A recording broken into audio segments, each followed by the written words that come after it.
Deus, muito obrigado por esse bimestre que passou, Deus. Foi um bimestre desafiador, tendo em vista que usar os recursos digitais para termos aula.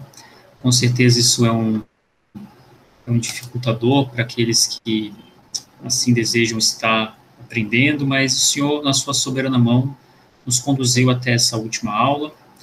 Nós sabemos que a tua palavra não volta vazia e que ela enche os nossos corações e nos instrui, Deus. Muito obrigado por esses queridos irmãos que estiveram acompanhando aqui todos esses domingos, Deus, que o Senhor enche a vida deles de bênção, das tuas mais maravilhosas bênçãos, e que eles anseiem cada dia mais pela tua palavra.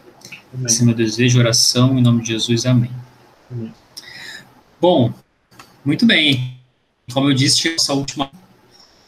Eu estou feliz não porque está acabando, a felicidade é porque é muito bom quando você conclui um curso, né? Eu gosto muito da escola bíblica como um todo, gosto muito de participar como aluno e me sinto lisonjeado quando participo como professor. E quando você chega ao final de um curso que você programou, é muito, muito agradável, né? E eu espero que a gente possa desfrutar da mesma forma aqui desse último tema, né? Contando aí com a participação de vocês. E o nosso panorama aqui, novamente, tem algum erro aí na tela, não sei o que é isso, mas só para deixar registrado, para se alguém for buscar esse último curso apenas, né, nós temos uma proposta muito clara e objetiva de fazer um panorama, de fato, né, e nós temos também os nossos objetivos aqui de não só conhecer a cronologia desses livros do Novo Testamento, ver alguns detalhes deles, mas, de fato, apreciar o plano divino que Deus traçou através da tua palavra revelada. Então, isso fica como registro aí, mas como eu vejo aqui que tem companheiros aqui de escola bíblica que já estão há bastante tempo, a gente não precisa gastar muito mais tempo com isso daqui. E nós passamos aí por todos os livros, faltando tão somente 1º e 2º Tessalonicenses e Apocalipse. Então, nós passamos aí desde a introdução, né, tivemos uma aula a mais, então foi possível fazer uma introdução, isso foi bom, pelo menos para mim foi muito bom, poder ver um pouco do período intertestamentário, ver um pouco o contexto da época, para depois nós adentrarmos nos livros, né. Então, nos últimos 7 domingos, nós vimos aí 24 livros, e nós terminamos hoje os 3 livros finais aí para completar o nosso cânon do Novo Testamento. E dentro daquela nossa proposta metodológica, né, da nossa cruz aqui, então agora ela está completinha nas suas cores, olha que bonito que ela ficou, né? Nós temos a vida de Cristo, a igreja de Cristo, a obra de Cristo, os ministros de Cristo, a perseguição por Cristo, a justificação, a apostasia, e agora nós vamos falar sobre a volta de Cristo, né? Por isso que Apocalipse está aí nesse último. Ele, de fato, é o último livro, ele está no último tema nosso aí, que é a volta de Cristo. E a proposta metodológica, claro que ela é só uma ferramenta, ela não é, novamente, ela não é fechada nesses termos, não foi assim que os autores pensaram, não foi assim que Deus concebeu, mas foi só uma ideia da gente trazer, além dos livros, aqui um pouco do contexto do Novo Testamento, né? E aí, dentro desse contexto da volta de Cristo, destaco aqui 3 versículos dos próprios, dos livros que nós vamos estudar hoje, né? Em 1 Tessalonicenses 4,16, no finalzinho, ele diz assim: o próprio Senhor descerá do céu, e os mortos em Cristo ressuscitarão primeiro. Apocalipse 1,3 fala assim: pois o tempo está próximo. E no final de Apocalipse, Jesus fala: eis que venho em breve. Então, nós temos aqui um tema escatológico, né? A volta de Cristo, os últimos dias, como será o retorno do nosso Senhor Jesus Cristo na sua segunda vinda. E quando nós falamos da volta de Cristo, e você tem diversas representações nas artes, quer seja as artes do tempo da Idade Média, que teve uma profusão muito grande, né? Com a Igreja Católica promovendo, né, fomentando a cultura, né, a arte, seja pela pintura, ou seja pela, como é que fala? Pela escultura, né? Nós temos Michelangelo, Da Vinci, tantos outros, né, Rafael, que fizeram belíssimas obras de arte e muitas delas retratando o fim dos tempos, né? Nesse mesmo período aí da Renascença, da Idade Média, nós temos talvez o que ficou mais conhecido, que foi Dante Alighieri, né, com o seu livro, a sua tríade, né, o Inferno, o Purgatório e o Paraíso, né? E é muito interessante porque muito do que a gente imagina está no nosso imaginário popular, né? Quando a gente pensa em inferno, vem da visão de Dante Alighieri sobre o inferno, né? É a visão que ele faz de encontrar sua amada, ele passa por esses três espaços, vamos dizer assim, né? Ele, como católico, ele coloca o inferno, o purgatório e o paraíso, né? E sempre foi um desafio para não só para os leitores da Palavra de Deus, mas para a humanidade como um todo entender e compreender e talvez decifrar um pouco como serão os últimos dias, né? O que vai acontecer? Como que o mundo vai acabar? Como que, para aqueles que entendem das Escrituras, como que Jesus Cristo vai voltar, né? Como que será a volta de Cristo, o Cristo que foi e falou que um dia iria voltar. Então, nós lemos a palavra de Deus, tanto em Mateus, quanto em Atos, quando ele se despede dos discípulos, e depois nós temos aqui em Tessalonicenses e Apocalipse, Jesus claramente dizendo que ele ia voltar. Então, é por isso que esse é um tema que ele talvez não esteja no topo da nossa pirâmide de estudos, né? Onde você tem cristologia, teologia própria, você tem tantos outros, soteriologia, que são temas importantíssimos, né? Importantíssimos, mas você tem, talvez, lá no topo da pirâmide, o tema da escatologia, que é um tema que ele ainda mexe de muitas maneiras com os autores e os principais teólogos, né? Esse tema volta de Cristo, né, ou no grego parousia, né, que significa presença, ele é usado de fato para se referir a essa segunda volta gloriosa de Cristo, já que a primeira vinda de Cristo, ela talvez não tenha todo o seu aspecto de glória, né, pelo seu nascimento simples, pela sua vida humana e pela sua morte tão dolorida, né, que necessária, mas dolorida. Quando a Bíblia se refere à segunda volta de Cristo, ela se refere como uma volta gloriosa. É uma volta de um Deus, homem, que voltará à Terra para levar os seus. E aí nós temos a ideia do arrebatamento, a ideia da grande tribulação, do Armagedon, que não é o filme Armagedon, né? Tem um filme, você vê como a cultura ela sempre vai um pouco para os lados bíblicos, né? A cultura pop, né? Mas você tem o Armagedon, que vai ser a grande batalha final. E, por fim, o milênio, né, que quando o Apocalipse fala que Cristo reinará por 1000 anos. Então, são uma série de temas aqui, que aí, novamente, eu sempre falo isso, não por preguiça de estudar, não, mas é porque, normalmente, nós não teríamos tempo de ver todos aqui, né?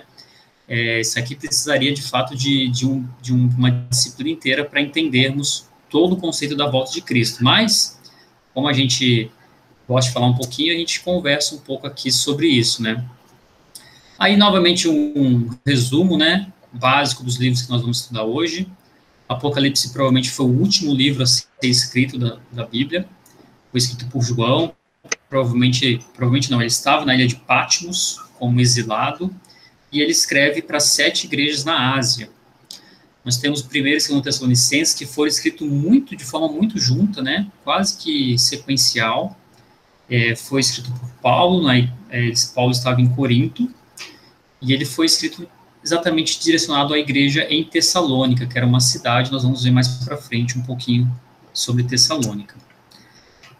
E aí nós entramos em Apocalipse, né, e aqui eu acho que a gente vai gastar mais tempo mesmo, porque é um livro, pelo menos para mim, eu acho que para muitos é o livro mais difícil das Escrituras, dada a sua inúmera profusão de figuras de linguagem, de textos que muitas das vezes não se remetem necessariamente a uma história que esteja acontecendo, mas de eventos futuros.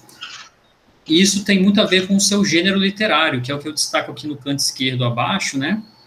Esse gênero literário, que é a literatura apocalíptica, ela ocorre também, não só na Bíblia, mas de forma extrabíblica.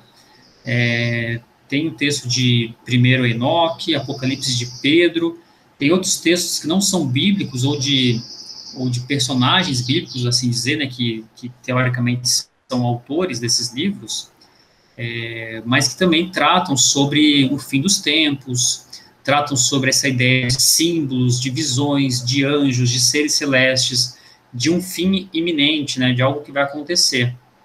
E, de fato, o autor, que é João, o apóstolo João, ao escrever ali, a proposta de João ao escrever esse livro, quase que João, ele não foi diferente dos outros autores, ele não foi psicografado Apocalipse, mas de fato ele teve uma visão como se ele tivesse sido lançado no espaço-tempo, no Cronos, para eventos futuros, e daquilo que ele estava vendo, ele teve a possibilidade de escrever um livro, né? E aí o versículo-chave que eu destaco aqui, né? Eu queria destacar dois, na verdade. O 1:19, que é: escreve, pois, as coisas que vistes e as que são, e as que hão de acontecer depois dessas. Como eu falei, ele foi lançado, arrebatado aí para um futuro que viria a acontecer. Nós não sabemos que futuro é esse, quando acontecerá, mas o anjo fala para ele: olha, escreve as coisas que são, as coisas que você está vendo e as coisas que vão acontecer depois destas, né?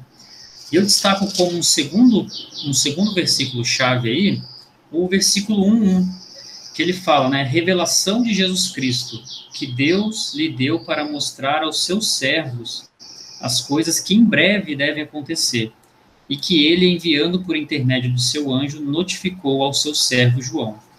O destaque aí para o versículo 1:1 é que, de fato, Apocalipse, o significado da palavra Apocalipse é revelação. Se você pegar uma Bíblia em inglês, né, NVI em inglês, né, ou a King James, você vai ver lá Revelations, né, é a revelação. E aí ele fala no versículo 1, revelação de Jesus Cristo. Dependendo da forma como você entende a preposição, é uma revelação da figura do Senhor Jesus Cristo ou uma revelação dada pelo Senhor Jesus Cristo, né, revelação de Jesus Cristo. Então, é um texto, uma introdução bem interessante aí no jogo de palavras que João faz, né, de colocar que são revelações tanto de Jesus Cristo, advino dele, quanto da figura de Jesus Cristo, né. E o verso aí que eu destaco para a gente tentar lembrar, sempre quando for estudar João, é: Apocalipse traz julgamento e salvação, e tudo renovado numa nova criação. E o propósito do livro de Apocalipse é, de fato, estimular submissão a Jesus Cristo e sua adoração, revelando sua transcendência divina, seu controle soberano sobre as igrejas e seu triunfo final sobre a iniquidade. Eu lembro quando eu fiz uma matéria do CTL no Palavra da Vida, e o professor que deu o Apocalipse foi o pastor Vitor Michel. Salvo engano, ele era, na época, pastor da IECA, lá de Atibaia. Eu não sei onde ele está hoje. Mas ele falou algo que, às vezes, a gente nunca se atenta, né? A gente sempre vê Apocalipse como um livro muito duro, né? Um livro de eventos pesados, né? A besta surge do mar, e fome, peste. Mas ele fala que Apocalipse, antes de mais nada, é um livro de adoração. É um livro que traz um conceito muito forte de adoração ao Rei Senhor Jesus Cristo, que está no trono assentado. Isso é tão verdade que, quando você pega alguns textos lá em Apocalipse, eu vou destacar só alguns aqui, no capítulo 5, por exemplo, quando João ele tá querendo saber quem é digno de abrir o selo, né? E aí o anjo, ele fala no versículo 4, e eu chorava muito, porque ninguém foi achado digno de abrir o livro, nem mesmo de olhar para ele. Todavia, um dos anciãos me disse: não chores, eis que o leão da tribo de Judá, a raiz de Davi, venceu para abrir o livro e os seus 7 selos. Então vi no meio do trono e dos 4 seres viventes e anciãos de pé um cordeiro, como tendo sido morto. É interessante esse vislumbre de João, né? Ele está tendo que escrever aquilo que ele está vendo. E aí o anjo fala para ele assim: olha, não precisa chorar, João, porque o leão da tribo de Judá, a raiz de Davi, vai abrir os selos. Aí eu imagino a cena, né? João olhando para o trono, e o versículo 6, ele vê um cordeiro. Então, essa dicotomia, né, da visão do escritor é muito interessante, né? O anjo fala para ele: você vai ver que quem é digno é o leão da tribo de Judá. E aí, quando ele olha para trás, ele vê um cordeiro, né? Que é essa figura, essas duas figuras de linguagem, né? Esses dois animais que são utilizados tanto no Antigo Testamento como no Novo Testamento, para se referir à figura de Cristo Jesus, como o leão, o rei forte e o cordeiro que se sacrifica em favor do pecado de todos, né? E o tempo todo, nos versículos anteriores, nos capítulos anteriores, são os seres celestiais adorando a Jesus, prestando honras a ele, e de fato um livro de adoração na sua essência. E como ponto notável aqui, tem muitas alusões ao Antigo Testamento. Como eu falei, essa é uma alusão muito clara, né? É o leão da tribo de Judá, a raiz de Davi. Isso é uma alusão ao Antigo Testamento. Ele é o Cordeiro de Deus, é aquele pascual, né? Da Páscoa, que livrou o povo do Egito, e agora, na cruz, ele todos os seus pecados, e agora ele é referenciado aqui. João olha para ele como um cordeiro, né? Uma outra coisa interessante é a recorrência do número 7. Então, você tem 7 selos. Eu vou depois trazer um quadrinho aqui para ficar um pouco mais claro isso. 7 trombetas, as 7 taças. E aí, quando você fala daquele famoso número da besta, né, o 666, a referência é que talvez o 666 é a tentativa de chegar no 7, né? Não há uma perfeição, é um número que não é completo no 7. E é interessante esse número 7, porque João, quando escreve sua carta, ele vai um pouco nessa linha. Ele fala sobre 7 milagres, sobre 7 conversas que Jesus teve. Ele usa um pouco dessa ideia do número 7 como um símbolo da perfeição, né? É mais uma simbologia, na verdade, não é mandatório, né? É só uma simbologia que João ele utiliza aí para se referenciar. E quando ele fala do Cordeiro de Deus, é esse mesmo João, que lá em João 1:29, só para não esquecer aqui de fazer essa referência, eu falei do versículo do Apocalipse 5, versículo 6, né? Se você vai para João 1:29, que é o mesmo autor, né? Ele fala assim, no dia seguinte, viu João a Jesus que vinha para ele e disse, eis o Cordeiro de Deus que tira o pecado do mundo. Percebe como o autor aí, ele tem essa visão de Jesus como Cordeiro, né? E a aplicação que nós temos para esse livro é, será que eu tenho me preparado para uma adoração celestial e eterna?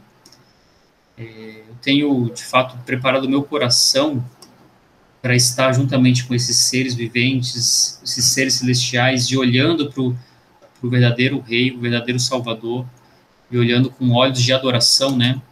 Não com os olhos, talvez, estupefatos de um futuro de destruição iminente, mas de entender que, de fato, o triunfo final, ele não é sobre a terra, o triunfo final é sobre a iniquidade.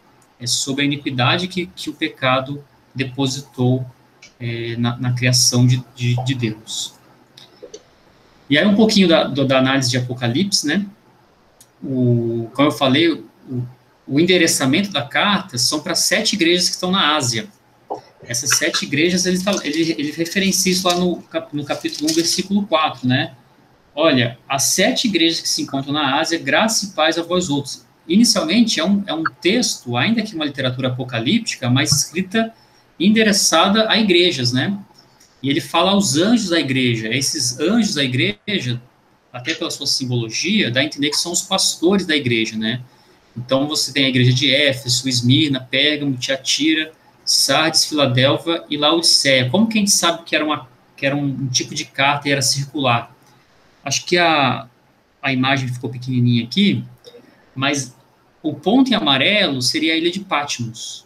É a ilha de Patmos. É onde João estava preso, exilado, por conta da perseguição do Império Romano aos cristãos. E a sequência de localização aqui, ela dá mais ou menos ela dá exatamente a sequência das igrejas, né? Como se fosse uma carta circular e alguém levou essa carta pelas igrejas ali da Ásia. Então, era uma região muito populosa, era uma região profícua no seu comércio, né? Até dada a sua proximidade ao mar ali, né? E, de fato, é um caminho que naturalmente seria de um mensageiro, lembrando das estradas romanas, né, que tanto possibilitaram a entrega dessas cartas, né, cartas paulinas e cartas de João, e aí seria mais ou menos um caminho que teria e começaria exatamente por Éfeso.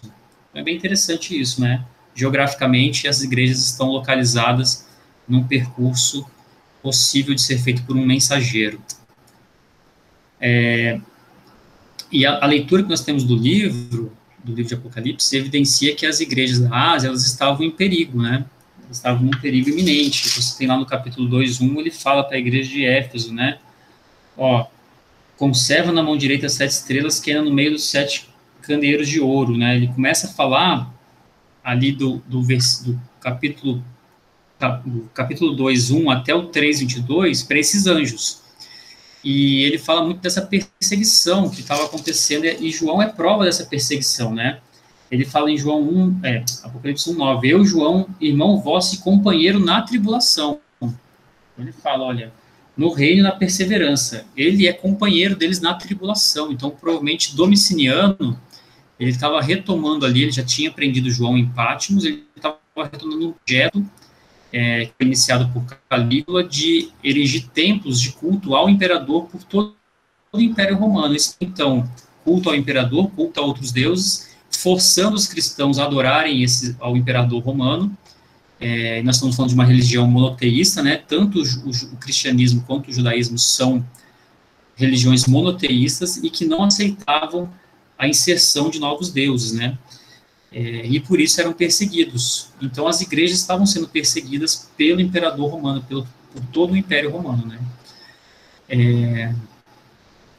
E, como eu disse, João estava em Pátimo. Essa é uma ilha isolada, onde eram enviados ladrões e rebeldes, né? João era tido como um rebelde, aí, por não estar se curvando, e provavelmente por ser o último representante, né, dos discípulos de Jesus, que estiveram com Jesus ainda vivo, ainda exerceu uma forte influência nas igrejas, e por isso ele foi colocado, exilado ali, né, em Patmos, né? Então, um contexto de perseguição. A gente falou sobre perseguição em outros momentos aqui, né? A perseguição por Cristo, né? E esse contexto ele continua, ele não deixa de cessar, né? Ele continua sendo algo proeminente na igreja daquela época. E o que eu falei da literatura, né? Ela, de fato, é uma literatura apocalíptica muito complexa. A estrutura literária dela, João faz uma breve introdução, com um prólogo ali, né? Nos 3 primeiros versículos, mas depois ele tem um aspecto de carta.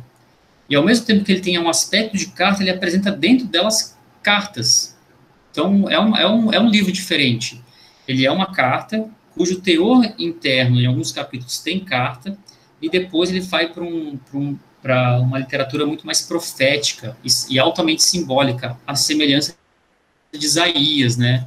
A semelhança de Ezequiel, no sentido de ter profecias de vislumbres futuros, né? De algo que ainda vai acontecer, com um simbolismo muito grande. Você também tem o livro de Daniel, né? Alguns paralelos aí com Daniel e Ezequiel contém esse material apocalíptico. E, como eu falei, já tinha comentado isso, né? Acabei antecipando aqui, mas tem esse vislumbre de uma literatura apocalíptica que também acontece em textos do período intertestamentários, que são escritos apocalípticos, como 1 Enoque, Apocalipse de Pedro, e outros que você pode encontrar aí facilmente, até numa pesquisa rápida no Google. Você vai ver uma profusão de literatura apocalíptica, né? E aí, para a gente entender esse tipo de literatura, os teólogos, né, eles acabam colocando a interpretação de diversas maneiras. Você pode tanto interpretar de maneira preterista. O que é preterista, né? Vem da ideia do pretérito, né, que a gente aprende na língua portuguesa, né, do passado. O tal do pretérito, né? Você faz o quê? Eu vou interpretar Apocalipse fazendo uma leitura exclusivamente da época. Então, como que era a igreja nessa época? O que eles estavam vivenciando? Então, eu faço uma leitura dessa forma, e não coloco em Apocalipse o peso dos símbolos, do futuro, do que é profético. Eu faço estritamente uma leitura preterista. De outra forma, eu posso fazer uma leitura idealista. O que é essa leitura idealista? Ela está muito ligada com a alegoria, né? Com um modo alegórico de se ler a própria escritura e também de ler Apocalipse. É como se eu estivesse desenhando um quadro simbólico da luta do bem contra o mal, né? À medida que João fala no versículo 9 que ele está em tribulação pelas perseguições, eu coloco aquela dualidade quase que eterna, né? A briga do bem contra o mal. E eu atribuo o Apocalipse tão somente à alegoria que lhe é proposta, e que de fato existe, né? Muitos termos alegóricos, e eu trato esse livro como um quadro simbólico dessa luta entre o bem e o mal. Você também pode ler, a interpretação sua pode ser historicista. O que é isso? Você expressar, de fato, esse trajeto histórico da igreja, do Pentecostes e até a segunda vida de Cristo. É você ler Apocalipse olhando como se fosse o começo da igreja e até o fim da igreja, né? Passando aí por momentos de vida da igreja. Então, até mesmo quando você lê as 7 cartas da igreja, a gente não vai ter tempo de fazer essa leitura hoje, claro, né? Precisaria de um curso inteiro para isso, mas você tem aspectos ali que demonstram um pouco como seria a história da igreja, né? E alguns autores até tentam encaixar essas igrejas ao longo da história. Por exemplo, atribuindo talvez a Éfeso como a igreja primitiva, aí atribui ao final a Laodiceia como a igreja do tempo, salvo engano, do tempo de Lutero. Você tem esse tipo de historicidade que é proposta, né? Talvez até de uma forma um pouco alegórica, mas de tentar formar no próprio livro a história da igreja. E você tem a visão que, apesar do nome ser mais estranho e futurista, ele é a visão que um autor como Carlos Oswaldo, por exemplo, prefere, que é o quê? São eventos que vão ocorrer no futuro, embora espelhados pela história. Ou seja, João ele faz uma dupla jogada aqui, literária, de espelhar eventos históricos da sua época, tendo um olhar profético para o futuro, né? Então, quando nós lemos o livro de Apocalipse, na visão futurista, que é a que eu gosto também, até pela criação ali de ter estudado no Palavra da Vida, com o professor Carlos Oswaldo, é essa visão futurista, de olhar para o livro de Apocalipse, não só de forma alegórica, mas olhar que são momentos históricos que aconteceram, e de fato as sete igrejas são reais. Eu mostrei para vocês aqui o quadro, né, o mapinha. As igrejas existiram, os eventos são reais das igrejas, o evento de João é real, ele estava preso em Pátimo, então é algo que acontece na história, mas João tem um olhar profético. Esse é o trabalho de um profeta, né? João aí, interessante o papel de João, né? Como um profeta descolado do seu tempo, né? Ele não está nos profetas ali no Antigo Testamento, ele é um profeta do Novo Testamento para eventos que ainda não aconteceram, né? É muito interessante isso. Essa é a visão que eu mais gosto, mas, claro, isso aqui é só para a gente ter uma linha mestra aí de tentar estudar o livro, né? E aí, eu não sei se vocês estão conseguindo enxergar bem aí, é uma tentativa até de cores diferentes, de mostrar o quê? Você tem eu quis falar do 7 aqui, no número 7, o simbolismo, né? Quando você tem a abertura dos 7 selos, é interessante notar que o último selo, são as 7 trombetas. E aí, ao abrir as 7 trombetas, você tem a abertura das 7 trombetas, sendo que a última trombeta, ela abre as 7 taças. E aí, a última taça, né, a 7ª taça é um terremoto final e uma saraivada de fogo que consome toda a terra, né? Mas esse simbolismo que João usa dos selos, das trombetas, das taças, né?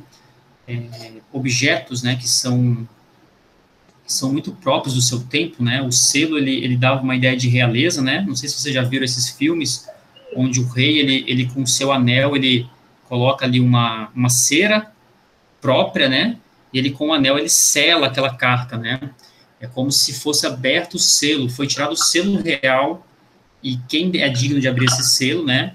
Abrir o livro, é de fato o rei, né? Só ele tem o direito, só um rei para um outro rei tem o direito de abrir esse material, essa carta, né?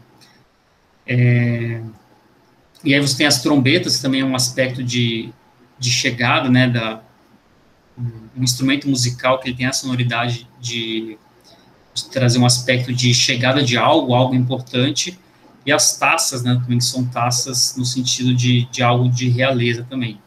Você pode encontrar esse quadro, se você quiser trazer aqui, ele tá no livro do Carlos Oswaldo, Ele está também no material do Palavra da Vida, na apostila, e são formas de entender, de tentar olhar para esse simbolismo e tentar decifrar a mensagem aí, né? Que é uma mensagem difícil de ser decifrada. E aí outra forma de ler também, né? Como eu falei, é um livro difícil, né? Então eu falei aqui sobre a interpretação, né? Preterista, idealista, historicista e futurista. Você também tem a forma de ler sobre o milênio, né? Então é uma das coisas mais estudadas na escatologia, o que vai acontecer no milênio. E aí, para estudar o milênio, você pode ter diversas linhas de pensamento. E qualquer uma que você escolha, eu vou te abraçar e vou dizer assim, muito bem, vamos juntos, não tem problema, porque, particularmente, eu entendo que essa é uma área muito cinza das escrituras, em que nós não temos a visão completa do que vai acontecer. Mas se você partir de uma visão pré-milenista, né, o que acontece? Depois da volta de Cristo, ele vai reinar 1000 anos sobre a Terra. Então, nessa visão pré-milenista, Cristo volta, né? E por 1000 anos há um reino na Terra, um reino de Cristo, né? Se você for com uma visão pós-milenista, é aquela visão que Cristo ele vai voltar para a Terra depois do estabelecimento do reino, através de uma evangelização do mundo.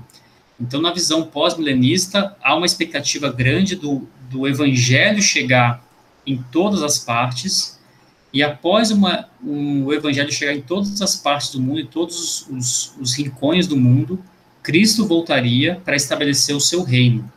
O pré-milenista não, ele volta independentemente se todas as pessoas foram alcançadas pela evangelização.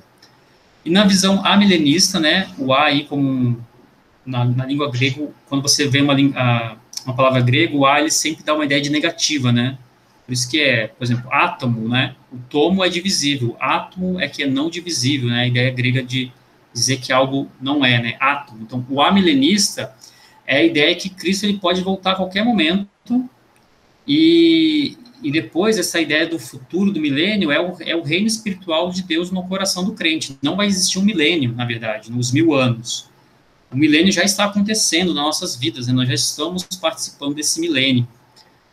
Até porque a ideia de 1000 anos ela pode ser simbólica, não necessariamente 1000 anos cronológicos, né? Então, a milenista ela tem essa visão que o milênio já está acontecendo, ele é o reino espiritual de Deus no coração dos cristãos. Qualquer que seja a sua interpretação, você vai encontrar bons teólogos em todas elas. Olha que interessante, né? Você não vai encontrar gente ruim, não. É só gente boa em cada uma delas. E você vai ver que eles usam versículos e textos bíblicos e é muito difícil traçar, de fato, assim, o que vai acontecer. Além disso, você pode pensar na tribulação. Bom, então eu pensei no milênio, mas eu quero pensar na tribulação também. Você tem a ideia de você ser pós-tribulacionista. O que é isso? A igreja ela vai experimentar a grande tribulação, ela vai experimentar a ira do anticristo, mas não a ira de Deus. E o arrebatamento ele ocorrerá depois da tribulação, quando a igreja encontrará com Cristo no ar e voltará com ele para reinar do milênio. Ou seja, nós aqui, se de fato essa visão estiver correta, nós participaríamos da tribulação. Nós participaríamos delas, mas seríamos arrebatados ao final da tribulação para encontrar com Cristo e reinar com ele no milênio. Então faz essa ligação da tribulação com o milênio, né? Agora, se você é pré-tribulacionista, a ideia aqui é que Cristo ele vai arrebatar a sua igreja a qualquer momento, antes do começo da tribulação. E ele vai voltar no fim, e a igreja voltará no fim para reinar com ele. Então, essa é a visão pré-tribulacionista. Nós seríamos arrebatados, então, nesse momento aqui, cairia tudo, ficaria ninguém aqui na sala, porque somos todos irmãos em Cristo aqui, e aí nós seríamos arrebatados e voltaríamos, e teria a tribulação na terra e voltaríamos no final para reinar com Cristo. Ou você pode ser mid-tribulacionista, né? A própria palavra mid já dá uma ideia que é um meio termo aí, né? A igreja ela experimenta a primeira metade da tribulação, ela vai arrebatada no meio da tribulação e volta no final para reinar com Cristo. São visões de ler o milênio, são visões de ler a tribulação, que estão presentes no livro de Apocalipse, que estão presentes nos textos de Tessalonicenses, e que, novamente, não todas essas questões elas podem acontecer e é difícil você traçar, de fato, uma verdade absoluta sobre elas, né? Como eu disse, tem bons teólogos em todas essas tratativas aí do que vai acontecer no fim dos tempos, né? Talvez você tenha uma preferência. Eu, por exemplo, tenho a preferência de não ver a tribulação, mas a preferência não necessariamente ela é teocêntrica, né? Eu gostaria de ser arrebatado e não participar da tribulação, ficaria muito feliz. Mas não sei se é isso que vai acontecer. E, ao mesmo tempo, gostaria de reinar no milênio com Cristo, né? Mas também não sei se é isso que vai acontecer. Tudo bem? Difícil o livro, né? Tem muito mais coisa para falar. Aí a gente pode perguntar sobre diversos símbolos que aparecem. É que, de fato, não é uma aula só sobre o Apocalipse, né? Mas eu quis traçar aqui, pelo menos, os principais tópicos aí do livro, né? E mostrar para vocês um esboço aí, né? Dividido em duas partes. Você tem uma introdução, um prólogo, que é bem comum em João, ele escreve com esse prólogo, né? Ele faz uma saudação, ele se mostra comissionado para a obra dele. Tem essas 7 cartas às igrejas, percebe que são só 2 capítulos, né? Em 2 capítulos você tem 7 cartas para igrejas, né? Com um teor teológico muito profundo, né? E depois João ele trata sobre a soberania de Deus, Deus como Criador e Salvador, o controle de Deus sobre a história, né? Sobre os ímpios, sobre os justos. E aí você depois tem a certeza do juízo, né? As trombetas. Eu coloquei aqui só para dar uma ideia do julgamento cósmico, do julgamento pessoal que vai acontecer, e da trombeta final, né, que é a última trombeta que vai soar. E ele mostra um pouco da situação da igreja, capítulo 12 até o 14, a ira de Deus que recai sobre os pecadores, a destruição da Babilônia, né, entre aspas aqui, porque a Babilônia, no livro de Apocalipse, dá a ideia de uma ordem do mundo, né, não da cidade da Babilônia, mas de uma ordem mundial. E aí você tem no final a vitória de Cristo e você tem a consumação. Eu só queria falar um pouquinho sobre a Babilônia para vocês verem como que o livro de João parece que o Apocalipse, né, que é o livro de João, ele parece que ele é tão verdadeiro, né? Tão verdadeiro para os dias de hoje. No capítulo 18, a partir do versículo 11, ele fala sobre os mercadores da terra que eles choram. Ele fala no capítulo 18, 11, né? E sobre ela choram e pranteiam os mercadores da terra, porque já ninguém compra a sua mercadoria.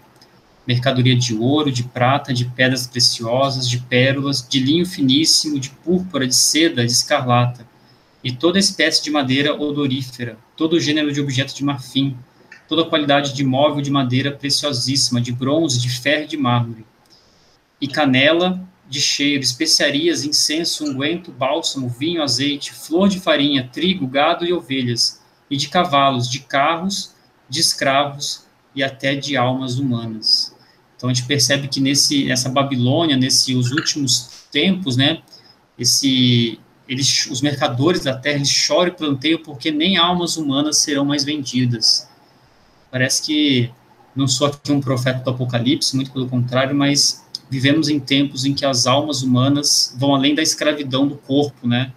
A escravidão da alma tem sido negociada nessa grande Babilônia que a gente vive, não mais um capitalismo tão somente de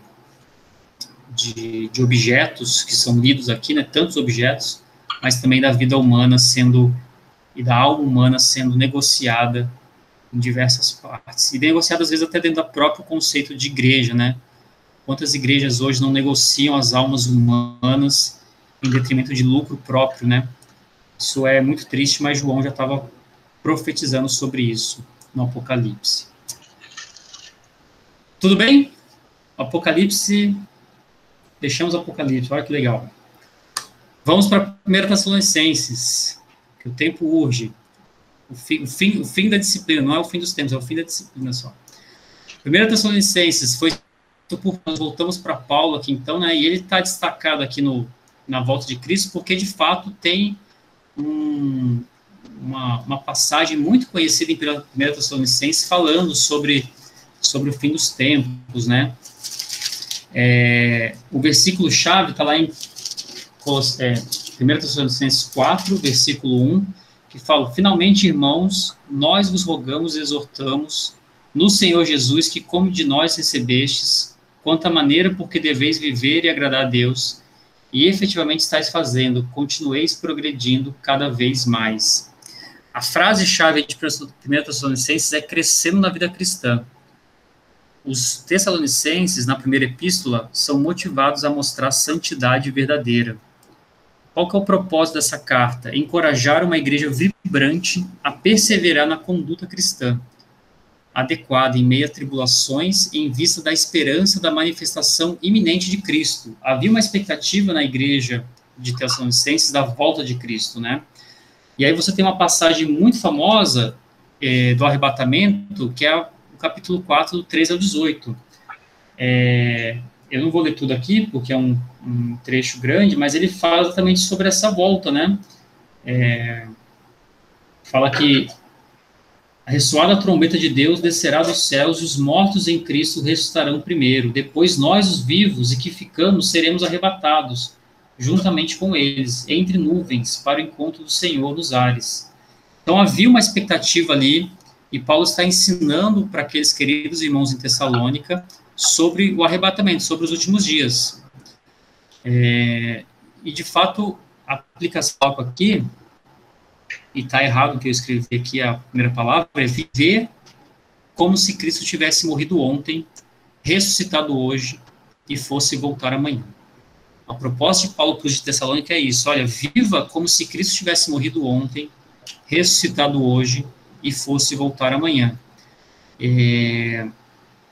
Mas os de Tessalônica, é curioso que eles quis ver dessa forma.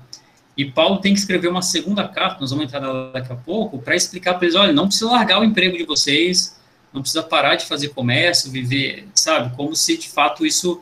Não, você tem que ver a sua vida, mas aí a perspectiva de viver como se Cristo fosse voltar amanhã é de fato de entender o papel do reino, né? O contexto da carta de Tessalônica, a cidade ela era a capital da província romana na Macedônia. É nessa estrelinha vermelha aqui em cima, ó, da figurinha que eu coloquei, da imagem. E essa igreja ela foi fundada por Paulo durante a segunda viagem missionária dele. Nós falamos lá no livro de Atos, das viagens missionárias de Paulo. Era uma igreja com um desenvolvimento exemplar. Paulo ele elogia muito a igreja de Tessalônica, lá no capítulo 1, no versículo 6 até o versículo 10, né? Ele fala que eles são imitadores do Senhor, né? Muito interessante isso. Paulo elogia muito a igreja de Tessalônica. E apesar da presença de judeus na cidade, né, havia uma sinagoga ali, a igreja era formada em sua maior parte por gentios. Então, a maior parte dos membros da igreja ali eram gentios. E o contexto da carta sugere que a igreja estava sofrendo perseguição também dos judeus e das pessoas locais, dos romanos ali, né? Havia uma perseguição, e é por isso que Paulo fala no capítulo 1, versículo 10, ó, para vocês aguardardes do céu o seu Filho, a quem ele ressuscitou dentre os mortos, Jesus, que nos livra da ira vindoura. Então havia uma proposta de consolo da parte de Paulo para esses irmãos de Tessalônica sobre a perseguição que eles estavam sofrendo. E aí um esboço dessa carta, né, que nós podemos colocar, de fato há uma saudação inicial, como todas as cartas paulinas. Paulo fala sobre o ministério com os tessalonicenses, né, ele agradece, ele fala sobre a cidade, ele elogia, né, a postura deles, ele traz as suas preocupações ali, ele traz algumas instruções para a igreja. Porque da mesma forma que ele fala que Cristo vai voltar, mas ele traz instruções para a igreja e fala assim, olha, vocês têm que viver uma vida cristã, né? Vai existir o arrebatamento, vai ter o dia do Senhor, mas viver a vida cristã faz parte de também esperar por esse momento, né? Você tem obras, eu quis dizer, a maneira de viver do cristão nesses últimos dias também estão ligadas à volta de Jesus, né? Então, quando ele coloca lá no capítulo 5, do versículo 12 em diante, ele fala para eles, olha, ele fala, ó, recusados sempre, orai sem cessar, em tudo dai graças, não desprezem as profecias. Ele começa a dar algumas orientações para que eles continuem vivendo a vida cristã como eles têm que viver. Tudo bem? E aí chegamos em 2 Tessalonicenses. A carta também ela foi escrita por Paulo, né? Tem como versículo-chave do capítulo 2, versículo 1 e 2, ele fala assim: irmãos, no que diz respeito à vinda do nosso Senhor Jesus Cristo e à nossa reunião com Ele, nós os exortamos a que não vos demovais da vossa mente com facilidade, nem vos perturbeis, que por espírito, quer por palavra, quer por epístola, como se procedesse de nós, supondo tenha chegado o dia do Senhor. Havia ali uma necessidade de Paulo de explicar para eles uma carta quase que sequencial sobre o dia do Senhor, né? E a proposta da segunda carta, de fato, é explicar essa consequência da vinda do Senhor. O propósito é encorajar os tessalonicenses a buscarem excelência numa vida cristã equilibrada em meio à perseguição, animando esses à luz da sua vindicação definitiva e consolando-os com uma visão correta do seu relacionamento com o dia do Senhor e confrontando com a necessidade de uma abordagem realista de vida e trabalho. Como eu falei, é provável que Paulo tenha escrito a primeira carta, ele tenha recebido um retorno de alguém que estava por ali, que foi levar a carta, né, o oficial, né, o mensageiro, e no retorno dessa carta, Paulo escreve uma segunda, falando para ele assim: olha, você tem que ter uma abordagem realista da vida e do trabalho que vocês exercem. Não é viver todos os dias de uma forma, uma forma inerte para esperar a vinda do Senhor, né? Você tem que viver uma vida cristã que vale a pena, né? E é uma carta, de fato, ela é a menor carta endereçada a uma igreja, né? No caso, escrita por Paulo. Tem um tema bem escatológico, ela não tem citações do Antigo Testamento. E a aplicação que a gente pode tirar para ela é isso: a iminente volta de Cristo não deve ser motivo para inatividade ou preguiça, mas de ardente trabalho para o reino. Então, eles não devem ficar esperando a volta de Cristo deitado eternamente em berço esplêndido, né? Ah, não, já que Cristo vai voltar, espero eu aqui e a vida segue como for, como que ela tiver que seguir. Não, Paulo exorta eles: olha, não deve ser motivo de inatividade ou preguiça, né? Vocês têm que trabalhar ardentemente para o reino. Por isso que Paulo exorta eles nesse sentido, né? E aí só um contexto que eu acabei... Pode falar, Paulo. Moroto, é interessante, né, que diante da exortação dos fatos que virão, né, que a vinda de Jesus vai culminar com juízo, com separação, a gente vê lá em 2 Pedro 3, quando Pedro faz aquela porção de afirmação, né, que esse mundo está entesourado para fogo, né? E aí ele diz lá no versículo 11, olha a exortação: visto que todas essas coisas vão de ser assim desfeitas, deveis ser tais como os que vivem santo procedimento e piedade. Aí depois João, lá no capítulo 3, 1 João 3, ele diz o seguinte: sabemos que quando ele se manifestar, seremos semelhantes a ele, porque haveremos de vê-lo como ele é. E assim mesmo se purifica todo que nele tem essa esperança. E lá no final de Apocalipse, 22, 11, continua o injusto fazendo injustiça, o imundo sendo imundo, o justo continue na prática da justiça e o santo continue a santificar. Eis que venho sem demora e comigo está o galardão e tenho para retribuir a cada um segundo as suas obras. Então, assim, diante de toda aquilo que a segunda vinda trará, né, porque vai trazer juízo, e a exortação de Pedro, de Paulo, de João, olha, continue aí na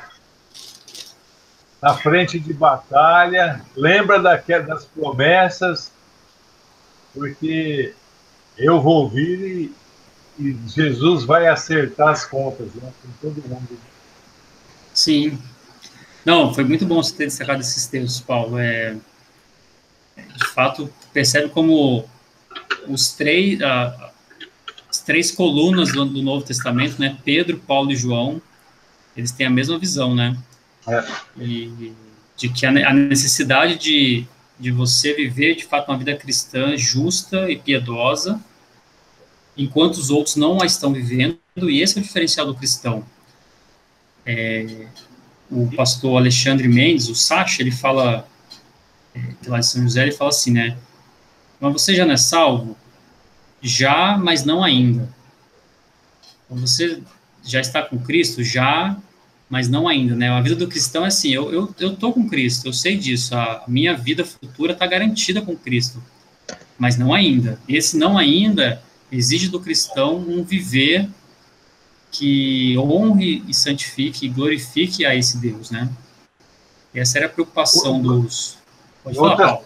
Em outras palavras, é o seguinte, né? Vigilância total, né? Vigilância total. E a vigilância, ela tem que redundar em glória a Deus, de fato, né? A Deus. Glorificar a Deus, né? A coisa é séria, viu? A coisa é séria, coisa séria. Até por isso eu coloquei aqui, eu já falei bastante sobre esse contexto, né, de Paulo está alertando os Tessalonicenses para eles viverem, de fato, uma vida digna, né, e não ser pesados um para os outros, né, e ele incentiva os crentes a adotar uma vida sóbria, né, proveniente da fé. A sobriedade da vida, ela tem que ser proveniente da fé. Estudar a escatologia, estudar os últimos tempos, não pode ser um fardo na vida do cristão para que ele abandone, já que os últimos dias vão ser assim mesmo, que abandone-se o reino aqui na terra, né? Viverei só do reino celestial. Não é de forma alguma essa a proposta dos autores do Novo Testamento, né? Bom, e esse contexto eu falei antes, né? Eu acabei me adiantando aqui, mas para dizer que Paulo recebeu essa primeira carta de alguém, né? E ele fala, olha, eu quero, de fato, ensinar vocês e tratar algumas desordens que estavam acontecendo na igreja. A igreja começou a entrar em conflito por isso, né? Alguns tinham abandonado o trabalho em Tessalônica para viver a expectativa dos últimos dias. E Paulo, ele fala, olha, não é bem assim, né? Até ia trazer um vídeo para vocês aqui só de humor, na verdade, que é uma imagem de um homem, assim, bem recente o vídeo. Ele vai tomar um café, ele recebe um café numa cafeteria que tem uma vista muito bonita para a cidade, né? Acho que Nova York, assim. Ele pega o café dele, ele pega o adoçante e vai pingar o adoçante. Na hora que ele vai pingar o adoçante, acontece uma explosão nuclear lá fora. E aí, ao ver a explosão nuclear, ele tira o adoçante, ele calmamente larga o adoçante, pega o açúcar e vira o açucareiro inteiro, assim, né? Como se dizendo assim, olha, já que acabou mesmo, vou tomar o café com açúcar, né? Não é assim que o cristão tem que viver. A gente sabe da volta iminente de Jesus Cristo. Ela pode acontecer a qualquer momento, mas eu não tenho que viver de forma despretensiosa e inoperante, né? Esse é o alerta de Paulo para todos nós. E aí, como esboço aí de 2 Tessalonicenses, o nosso último livro aqui, fica um último esboço. Tem o encorajamento de Paulo em meio à perseguição. Ele agradece, ele encoraja, ele ora pelos de Tessalônica, né? Ele tinha um carinho muito grande por essa igreja, uma igreja fundada por ele, né? E ele esclarece um pouco sobre esse dia do Senhor. Ele fala como que vai ser nos capítulos seguintes aí. E tem uma exortação de oração, de amor, de estabilidade, de trabalho, de disciplina que Paulo coloca para os de Tessalônica, né? Então, Paulo, ele tratando com seus queridos irmãos, e talvez ele, uma expectativa tão ardente de ver o Senhor, né, nos seus últimos dias, mas ele alerta para viver uma vida cristã digna e que vale a pena ser vivida.